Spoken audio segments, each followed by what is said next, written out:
Entrepreneurship and small business management, ethical and legal considerations.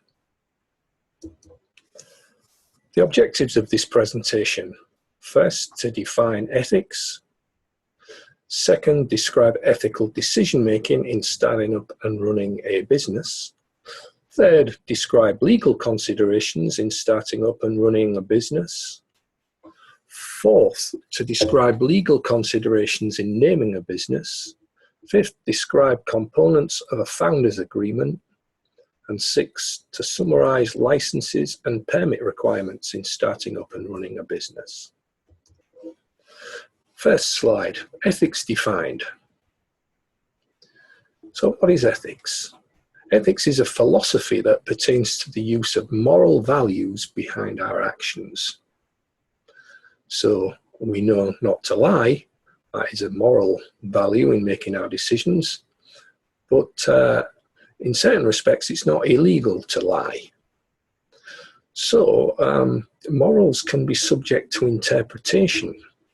Ethical decision-making can be a grey area between decisions that are definitely legal and ethical and decisions that are legal but could be seen as unethical. As an example, it's legal for a licensed company to make cigarettes, but is it ethical? You decide. That's the grey area. To sell a faulty product and not or take responsibility for it as a business is not necessarily an ethical issue. It's illegal to sell known faulty products and not take responsibility for them. So the take home here is if the going gets tough in business, maybe time is very short in running your business, you don't have a lot of money in your business, then don't lose sight of sound ethical decisions. Don't compromise in making sound ethical decisions, because an unethical decision that you make when times are tough might come back to haunt you later.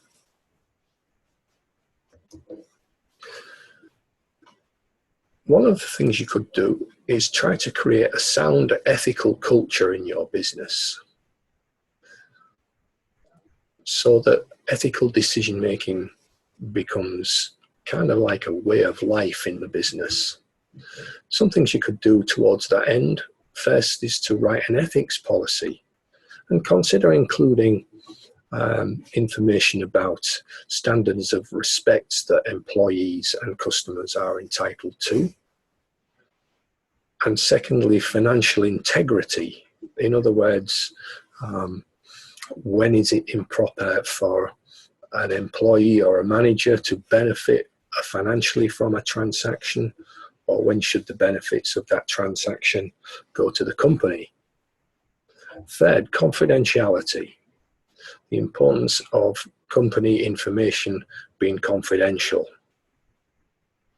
And fourth, what are the standards of conflicts of interest in the business? In other words, when does it become apparent that, for example, a manager or an employee who is working for a similar organization might be benefiting from that employment at the expense of your business?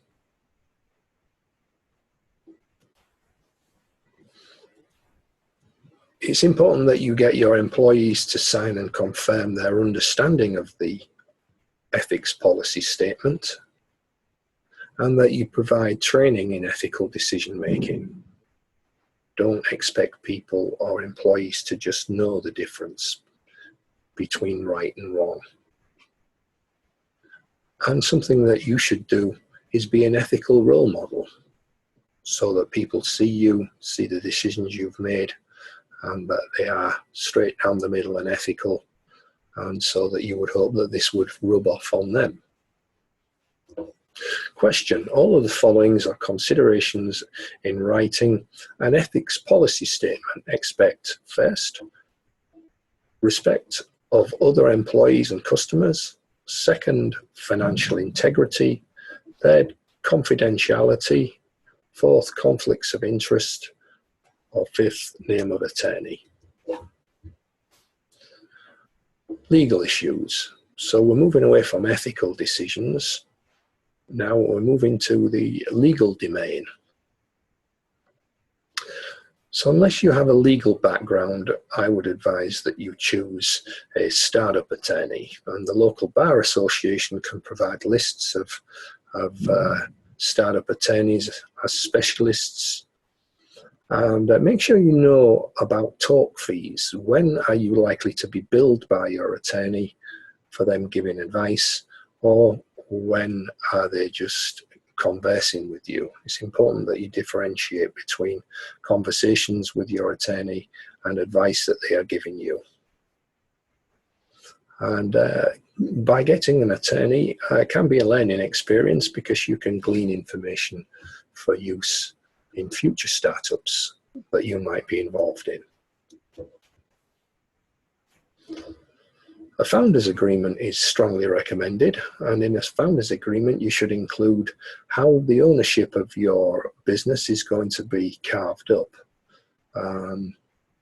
If it's a company or business that is has stock, then it might state the divisions of stock ownership, who owns however many units of stock, and also amounts that the owners of the business have paid in to the business.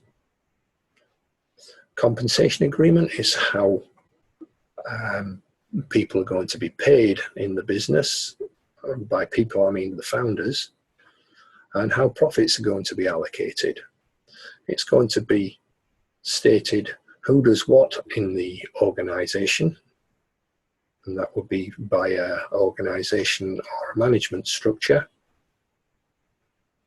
And how are any disputes going to be resolved in the future? So certainly you should have a method by which you intend solving disputes between the founders. There should be a buyback clause if founder members want to leave the business. In other words, how you are going to buy back any stock that is owned by the founders who are departing the business. And another legal issue is the existence of non-compete or non-disclosure agreements. Remember, non-compete agreements is an agreement by the founders not to compete against your business for a certain period of time within a certain radius of miles. And a non-disclosure agreement is an undertaking not to disclose any company information to rivals or new employers about your business. Question: a founder's agreement should include all of the following except: first, division of stock ownership and amounts paid; second, compensation agreement; third, future strategic plans; fourth, profit allocation; or fifth, organization management structure. Slide entitled licenses. So it might be that your new business requires a license to trade, and it could be a federal license. For example, if you intend to start up a new airline or work in the fisheries industry, you're going to need a federal license.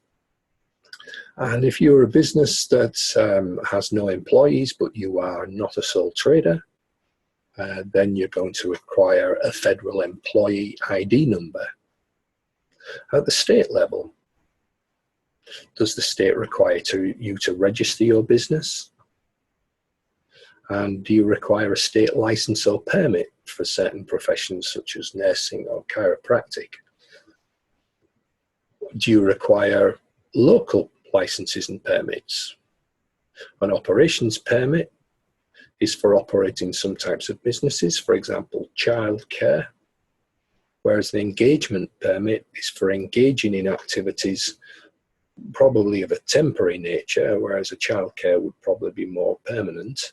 For example, building as an activity. You have a contract, you carry out that, you engage in that contract until the contract is complete, and then you move on. It's very important that you always consult the relevant federal, state and local government departments for their legal requirements. Question: licenses may be required at first, state level, second, local level, third, federal level, or fourth, all of the above. Slide entitled Naming Your Business. It's very important that you register your business name to ensure the name is not already in existence. It wouldn't be good for you to build up your business's name and reputation only to find that there's a similar business with a same name already in existence that is maybe older than yours. Now, if your business has a name that is not your own, you will need to register as a DBA, in other words, doing business as. So if your business is called Quality, then you would have to register as Ian Priestman doing business as Quality. And here is an example of the Oregon website, which requires you to register your business name. Thank you for viewing and listening to this presentation. I hope to see you in a future presentation. Thank you.